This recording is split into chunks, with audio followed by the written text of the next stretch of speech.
O Alzheimer, o lúpus e a fibromialgia são doenças diferentes, mas que têm um ponto em comum: são de patologias crônicas. A campanha Fevereiro Roxo vem para conscientizar a população e reforçar para que esse tipo de doença seja identificado ainda na fase inicial. Segundo o Ministério da Saúde, o lúpus afeta principalmente as mulheres, com risco mais elevado durante a vida fértil. Alzira Araújo lida com a doença há 30 anos. A gente, no início, é um baque, né? Que a gente fica achando que é uma sentença de morte, né? Mas, com o tempo, a gente vai vendo que é uma doença crônica, né? Que tem tratamento. Eu já consegui a remissão. Então, cabe a gente continuar indo ao médico, né, de 6 em 6 meses, ou uma vez por ano, e fazer os exames todos, né, que o médico pede. E tem também as outras partes, né, que tem que ir em cardiologista, a parte de endócrino, né? Os sintomas, porque o lúpus varia muito de acordo com o paciente, né, de uma pessoa para outra. Em mim começou com febre e dores nas articulações. A área da medicina atendida pelo reumatologista é abrangente. Ao todo, são mais de 200 doenças tratadas pelo segmento, a maior parte envolvendo algum tipo de dor. O lúpus e a fibromialgia está entre as enfermidades mais comuns acompanhadas pelo profissional. O lúpus e a fibromialgia são duas doenças crônicas que realmente não tem cura, tem tratamento, né? A gente não pode falar que o paciente vai ser curado, mas muitos pacientes com tratamento adequado conseguem ficar bem, sem sentir nada, sem sintomas, mas que são um pouco diferentes. As duas também têm um componente importante da dor, que é uma queixa importante dos pacientes, porque dor é uma coisa que afeta muito a vida das pessoas, né? Mas que são doenças distintas por conta do lúpus, é uma doença autoimune, inflamatória, né, com uma gama muito grande de manifestações, pode ter pele, manifestações articulares, com artrite, pode dar anemia, pode até afetar o rim, pode até ser grave. Quanto à fibromialgia, existe também esse acompanhamento contínuo, mas é mais restrito à questão das dores. O paciente tem uma dor que não passa, que não melhora, sem ele notar, sem nenhum tipo de lesão, né, nem sem tipo de trauma, nenhuma coisa que tenha machucado ele mantém uma dor contínua.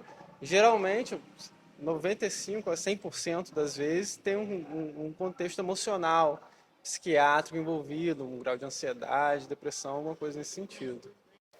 Além da fibromialgia e o lúpus, a campanha Fevereiro Roxo também vem para alertar as pessoas sobre o Alzheimer. No Brasil, existem cerca de 15 milhões de pessoas com mais de 60 anos de idade. 6% delas têm a doença, segundo dados da Associação Brasileira de Alzheimer. As etapas da demência de Alzheimer, a doença de Alzheimer é uma das formas de demências degenerativas. Ela responde por 55% das demências existentes.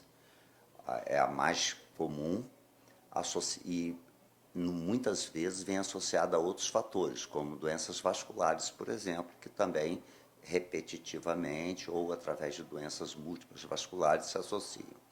Inicialmente, existem fatores que são extremamente simples, como esquecimentos de dados simples do cotidiano, que são as funções executivas, né? Começa a cometer erros em estratégias, nas decisões, e no agravamento haverão outras fases em que haverá um acentuado prejuízo. O diagnóstico, primeiro, é pela observação clínica, para orientação no sentido de recurso da informação da família, na mudança dos seus hábitos de vida diária. Em segundo plano, fazer uma análise neuropsicológica, uma análise em que a pessoa é avaliada para ver a todas as funções cerebrais: atenção, julgamento, decisão, escolha de estratégia, linguagem falada, ouvida, lida, percepção visões-espacial e aí por diante. Em um plano que hoje ainda está tendo ainda muito mais na parte de pesquisa, mas em exame do líquor, fazendo punção lombar, já tem como se identificar quantidades variadas de neurofibrilas que favoreçam o diagnóstico. E o que hoje está entrando em grande debate no ambiente médico são os aspectos genéticos, ou seja, o estudo genético para definir se a pessoa é de risco ou não, ou se já é portadora da doença, no caso de ser hereditária. Olha, tão importante quanto seja depois de descoberta, é muito antes, quando existem os primeiros indícios. A qualificação de vida, o reforço de atividade de vida diária é a coisa mais importante. Na qualidade do sono, tem um bom horário para sair da cama, tem um bom horário para ir para a cama. A atividade intelectual, quando eu digo atividade intelectual, eu falo em vários níveis de conhecimento. Uma pessoa de área rural, que tem uma formação acadêmica de menor conteúdo, fazer palavras cruzadas, caça-palavras, leituras. É muito importante pessoas, por exemplo, com uma forte ligação com religião, que possam, por exemplo, fazer leituras da Bíblia, argumentar sobre os textos que leu ou conversar com o líder da igreja que pertence sobre aqueles temas que foram conversados ou feitos nos sermões ou nas palestras. A alimentação é indispensável, uma alimentação que se pareça o mais possível com a alimentação no Mediterrâneo. Tem que ter frutas, verduras, legumes, as frutas vermelhas têm um alto valor.